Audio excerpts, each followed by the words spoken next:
एक सवाल है जो पौराणिक कथाएं सुनते हुए अक्सर मन में आता है, खासकर गंगा की कहानी में। जब गंगा पृथ्वी को बचाने के लिए आ रही थीं, तो आते ही शिव ने उन्हें अपनी जटाओं में कैद क्यों कर लिया? ये थोड़ा अजीब नहीं लगता? हाँ, मतलब जो उद्धार करने आ रही हैं उसे ही रोक लिया गया। बिल्कुल। तो आज की हमारी पड़ताल इसी गुत्थी को सुलझाने की है। हम सिर्फ कहानी नहीं दोहराएंगे, है ना? नहीं, बल्कि उन वजहों की तह तक जाएंगे जिनकी वजह से ये सब हुआ।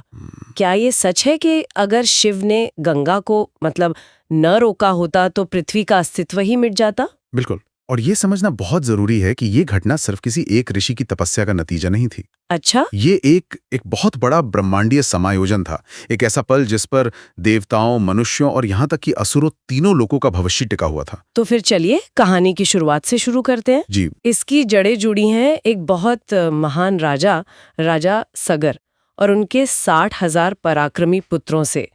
कहते हैं कि वो इतने शक्तिशाली थे कि देवता भी उनसे घबराते थे। हाँ, शक्ति के साथ अक्सर एक भूल भी हो जाती है। वही हुआ। राजा सगर ने एक अश्वमेध यज्ञ किया और उसके घोड़े को छोड़ दिया। उनके 60,000 बेटे उस घोड़े के पीछे पीछे उसकी रक्षा के लिए निकले। लेकिन घोड़ा अचानक कहीं गायब हो गया। उसे ढूंढते ढूंढते वो पाताल लोक पहुंच गए, जहां उन्होंने कपिल मुनि को तपस्या में बैठे देखा और घोड़ा उनके पास बंधा था। हाँ, बस यही वो पल था जहां सब कुछ बिगड़ गया। उन्होंने सोचा कि इसी तपस्वी ने घोड़ा चुराया है और उन्होंने कपिल मुनि का अपमान कर दिया। वो ये नहीं जानते थे कि वो कौन थे। वो स्वयं विष्णु के अवतार थे। और जब उनकी तपस्या टूटी और उन्होंने क्रोध में अपनी आंखें खोलीं, तो उनकी दृष्टि की अग्नि से वो 60,000 राजकुमार एक ही पल में राख हो गए, राख के ढेर में बदल गए। एक ही पल में 60,000 बेटे। ये तो कल्पना से भी परे है। लेकिन यहाँ एक बहुत गहरा पहलू है। उनकी मृत्यु सामान्य नहीं थी, वो भस्म हुए थे। इसका क्या मतलब हुआ? मतलब उनकी आत्माएं न तो मुक्त होकर स्वर्ग जा सकी, न ही प्रेत बनकर भटक सकी। वे एक अजीब सी स्थिति में, एक अनंत पीड़ा में फंसकर रह गईं। अच्छा। उनकी मुक्ति का कोई रास्ता नहीं था सिवाय एक के। और वो रास्ता था गंगा। हाँ, केवल स्वर्ग की नदी गंगा का पवित्र जल ही उन भटकी हुई आत्माओं को मोक्ष दिला सकता था। और इसी असंभव काम को संभव करने का बीड़ा उठाया सगर के वंशज राजा भगीरथ ने। यहीं से कहानी में भगीरथ की एंट्री होती है। एक ऐसा राजा जिसने अपने पूर्वजों की मुक्ति को अपने जीवन का एकमात्र लक्ष्य बना लिया था। बिल्कुल, उनका संकल्प था, मैं गंगा को पृथ्वी पर लाकर ही रहूंगा। पर यह कहना जितना आसान था, करना उतना ही मुश्किल इसलिए क्योंकि गंगा कोई साधारण नदी नहीं थी। नहीं, बिल्कुल नहीं। वो स्वर्ग की नदी थी, जिनका वेग, जिनकी शक्ति इतनी ज्यादा थी कि हमारी पृथ्वी उसे झेल ही नहीं सकती थी। सही बात है। ये तो ऐसा था जैसे आप प्यास बुझाने के लिए पूरे महासागर को ही किसी पर उड़ेल दें। बिल्कुल। हमारे स्रोतों में गंगा का अपना कथन मिलता है। जब भगीरथ की तपस्या से प्रसन्न होकर देवताओं ने उनसे पृथ्वी पर जाने को कहा, तो उन्होंने कहा, मैं तो चली जाऊंगी, पर मेरे वेग को कौन संभालेगा? अच्छा। हाँ, उन्होंने कहा, मैं पृथ्वी को फाड़कर पाताल में समा जाऊंगी। ये सुनकर तो देवता भी डर गए होंगे। कांप गए थे। वो जानते थे कि गंगा की एक धारा में पहाड़ तोड़ने और समुद्र सुखाने की शक्ति है।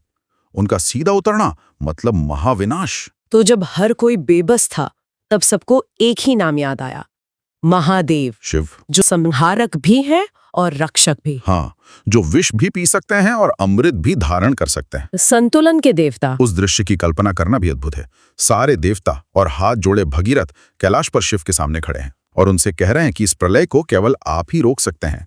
और यहाँ शिव की प्रतिक्रिया देखने लायक है। कहते हैं कि उन्होंने सबकी बात सुनी और फिर वो बस मुस्कुरा दिए। हाँ, एक शांत रहस्यमयी मुस्कान, जैसे वो कह रहे हों, प्रकृति की इस सबसे बड़ी शक्ति को मेरे पास आने दो। फिर उन्होंने भगीरथ को आश्वासन दिया, जाओ, गंगा को आने दो, मैं उसे अपने मस्तक पर धारण करूंगा। मेरी जटाएं उसकी शक्ति को सोख लेंगी, ताकि पृथ्वी पर सिर्फ उसकी कृपा बरसे, उसका क्रोध नहीं। वाह। और ये वो पल था जिसने पूरी सृष्टि का भविष्य तय कर दिया। और फिर आता है कहानी का सबसे बड़ा, सबसे नाटकीय मोड़, अहंकार और संयम का टकराव। स्वर्ग से उतरते समय गंगा के मन में अपनी शक्ति को लेकर एक जबरदस्त गर्व था।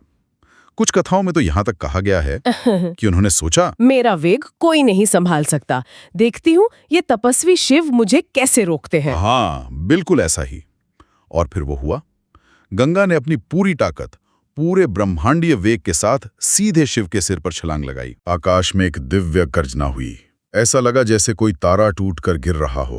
लेकिन जो हुआ वो गंगा ने कभी सोचा भी नहीं था। नहीं, शिव अपनी जगह से हिले तक नहीं। वो ध्यान में लीन थे, आंखें बंद थी, और गंगा का वो विनाशकारी वेग जो पृथ्वी को चीर सकता था, वो उनकी जटाओं में जाते ही खो गया। शिव की जटाओं को ब्रह्मांड का प्रतीक माना गया है। अनंत रास्ते, अनंत मोड़, जिसमें कोई भी खो सकता है। गंगा की सारी शक्ति उसी अनंत जाल में उलझकर रह गई।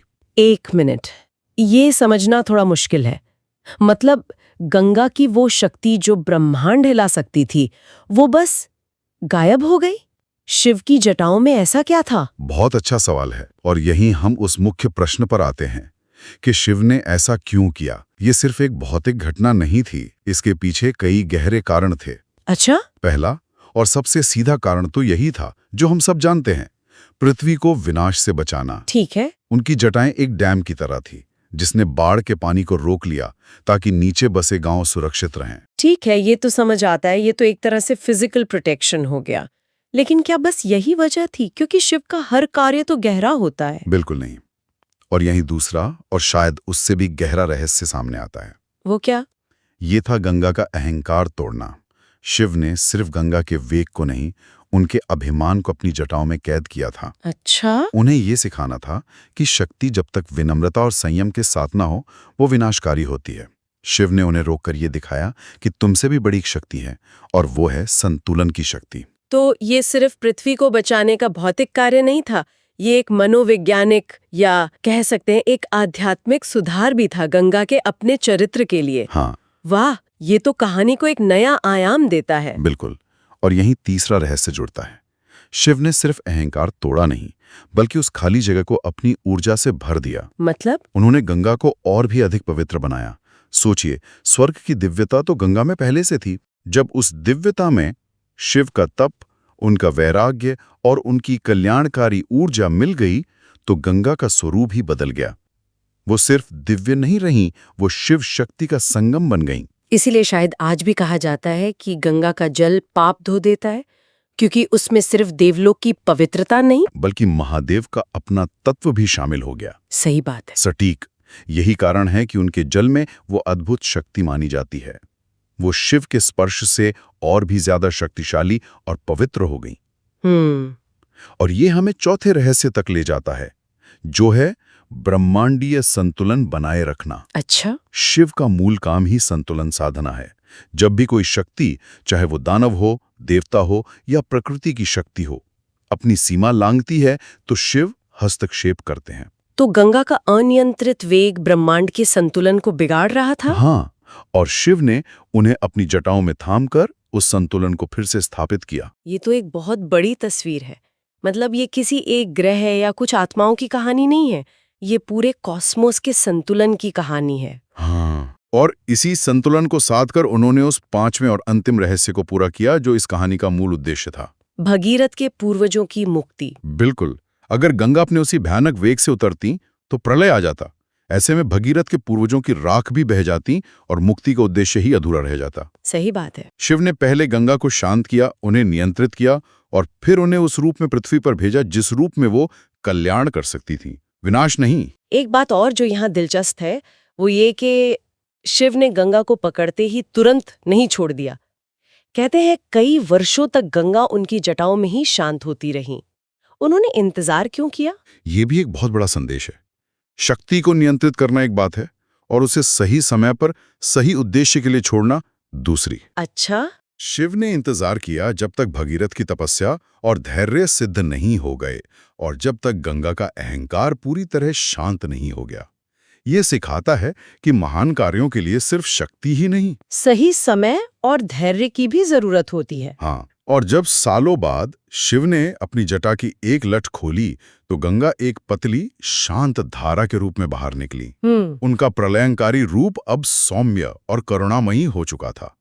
तभी से उनके दो और नाम पड़े, भागीरथी क्योंकि वो भगीरथ के तप से आईं, और शिवा क्योंकि वो शिव की पुत्री बनकर उनकी जटाओं से निकली। बिल्कुल। और फिर उन्होंने उस यात्रा को पूरा किया जिसके लिए वो उतरी थीं। वो भगीरथ के पीछे पीछे चलती हुई उसी जगह पहुंची जहां सगर के 60,000 पुत्रों की राख पड़ी थी। और कहते हैं जैसे ही उनके पवित्र जल ने उस राख को छुआ, सभी 60,000 आत्माओं को एक ही पल में मुक्ति मिल गई। एक पूरे वंश की पीड़ा का अंत हुआ और एक महान तपस्या सफल हुई। ये एक अद्भुत कहानी है जिसमें शक्ति, अहंकार, तपस्या और मुक्ति सब कुछ है। लेकिन एक सवाल आज के दौर में भी उठता है। हम सुनते हैं कि गंगा पाप धोती हैं, उनका पानी कभी खराब नहीं होता। क्या इन बातों का कोई वैज्ञानिक आधार भी है या ये सिर्फ आस्था है? ये एक बहुत दिलचस्प संगम है विज्ञान और आस्था का। पुराणों और वेदों को अगर एक तरफ रखें तो आधुनिक विज्ञान भी गंगा के पानी में कुछ अनोखी बातें पाता है। जैसे कि कई रिसर्च में यह सामने आया है कि गंगा के पानी में, खासकर हिमालय से निकलने वाले ऊपरी हिस्सों में, बैक्टीरियोफेज नाम के वायरस होते हैं जो हानिकारक बैक्टीरिया को खत्म कर देते हैं। अच्छा। इसी वजह से गंगा के पानी में सेल्फ प्यूरिफाइंग यानी खुद को साफ करने की क्षमता दूसरी नदियों से कहीं ज्यादा है। और यही कारण है कि इसका पानी लंबे समय तक रखने पर भी सड़ता नहीं है। ये तो कमाल है। हाँ, और पौराणिक मान्यताएं इसी वैज्ञानिक तथ्य को शिव के दिव्य स्पर्श से जोड़ती हैं। उनका मानना है कि ये अद्भुत क्षमता गंगा को शिव की जटाओं से निकलने के बाद ही मिली। तो आप इसे चाहे विज्ञान की नजर से देखें या आस्था की, गंगा का जल वाकई असाधारण है।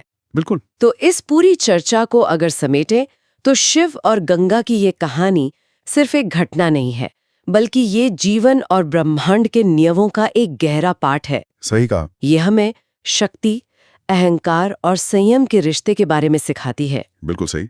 इसका सबसे बड़ा संदेश यही है कि शक्ति जब अहंकार के साथ बहती है तो वो विनाश लाती है।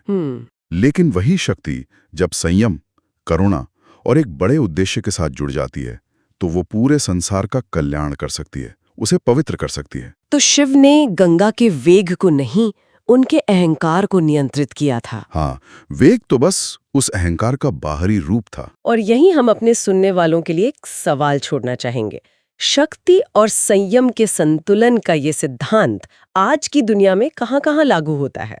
अच्छा सवाल है। सोचिए, आज की अनियंत्रित शक्ति, चाहे वो टेक्नोलॉजी की हो, आर्थिक ताकत हो या हमारी अपनी महत्वाकांक्षा, क्या उसे भी संतुलित करने के लिए एक शिव जैसी चेतना या सिद्धांत की जरूरत नहीं?